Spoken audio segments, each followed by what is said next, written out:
Right, the next topic we're ready to study is a physics topic. We're going to study energy. What is energy? Energy is actually something that's really hard to describe because it is not a thing. It's not something we can touch or see. But what we can do is we can see what it does. So we define energy as the ability to do some work. When you have energy, like you have at the moment, you're going to do some work. Everything that happens needs energy. So when you're cooking, eating, when you're switching on the lights, when you're going for a run, you need energy. Energy is what makes things happen and can be identified by looking at what it does. Does it heat an object up? It must be heat energy. Does it provide light? Light energy. So we're going to go through different forms of energy and identify energy by seeing what it's doing. Energy cannot be seen. It's a physical quantity that is not tangible, which means we can't touch it, we can't hold it. We can merely see what it does and use it. So some examples of energy: we've got energy stored in our food, the energy of movement when we go for a run, the solar energy from the sun. We're going to talk about 9 different forms of energy in this slideshow. So the forms of energy. Energy exists in several forms. The forms of energy are converted from one type to another or transferred from one object to another. The first is kinetic or movement energy. Anything that moves has got kinetic energy. Then we'll talk about light energy. Light energy we're obviously familiar with from the sun, from a light bulb, from a candle. The next one is thermal or heat energy. So thermal might be a new name, a new word for you, but thermal or heat energy, anything that is hot gives off thermal energy. Sound energy from a loudspeaker or a musical instrument will produce sound energy. Electrical energy, which is what we use when we use anything that is battery operated or plugs into the mains power. Gravitational potential energy is a form of energy that is possessed by anything with the ability to fall. Now, this form of energy is a stored form of energy.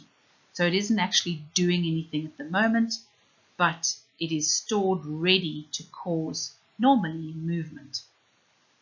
Elastic potential energy is another stored form of energy. Again, you see the word potential, meaning that it's stored. An example of this is energy stored in a spring or in a stretched rubber band. Chemical potential energy, again, another form of potential energy. The food that you're going to eat at lunchtime has got energy stored in it, and the moment you eat it, your body can then use it during respiration to provide you with energy.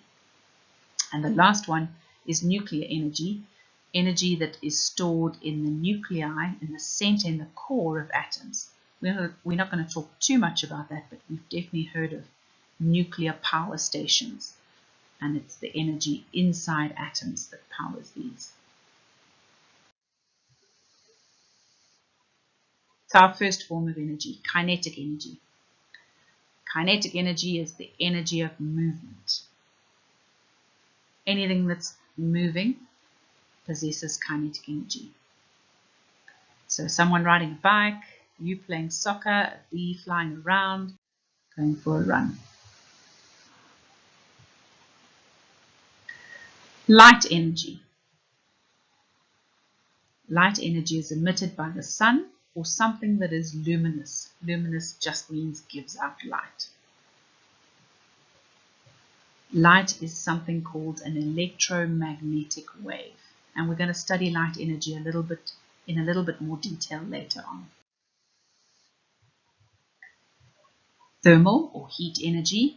Heat energy is the result of movement of particles in solids, liquids, and gases, and it can be transferred from one object to another. It's always transferred from the hotter object to the cooler object. As you can see, Olaf starting to melt. Sound energy. This energy is caused by something that is vibrating. The movement of a vibrating object causes movement in the air particles, and that is what your eardrums pick up as sound.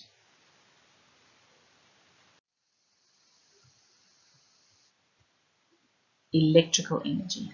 Electrical energy is a form of energy resulting from the movement of electrical charges in a conductor, in a wire, or in a device that contains conductors. Electrical energy can be stored in a battery or produced by a generator.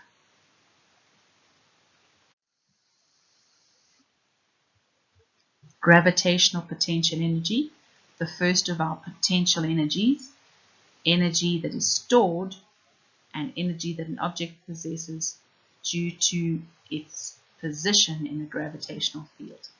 So because we are on Earth and Earth has a gravitational field, if we jump off the Earth, we feel the Earth's gravitational pull and we have gravitational potential energy. Anything that's raised above the surface of the Earth has gravitational potential energy. Anyone who, maybe you've done a high jump and missed the mat, you can feel the effects of that gravitational potential energy as you hit the grass. It's a stored form of energy. And Wile E. Coyote teaches us a lot about gravitational potential energy and its effects.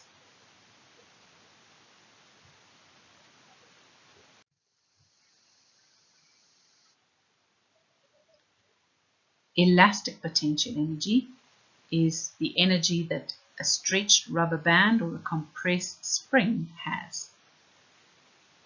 It's another form of stored energy.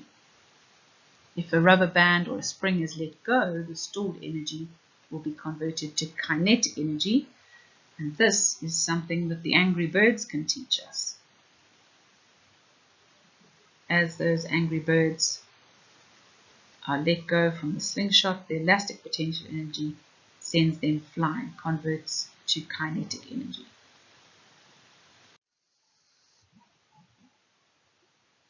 Chemical energy. Chemical energy is the energy stored in different chemicals. It's the energy involved in chemical reactions where elements join together to form compounds. So even your glucose in your body, when it reacts with oxygen, it releases some of that energy, and your body can use that energy for many different processes. And lastly, nuclear energy. Nuclear energy is the energy in the core or the nucleus of an atom. It's released by some atoms when they break apart or join together to form new atoms.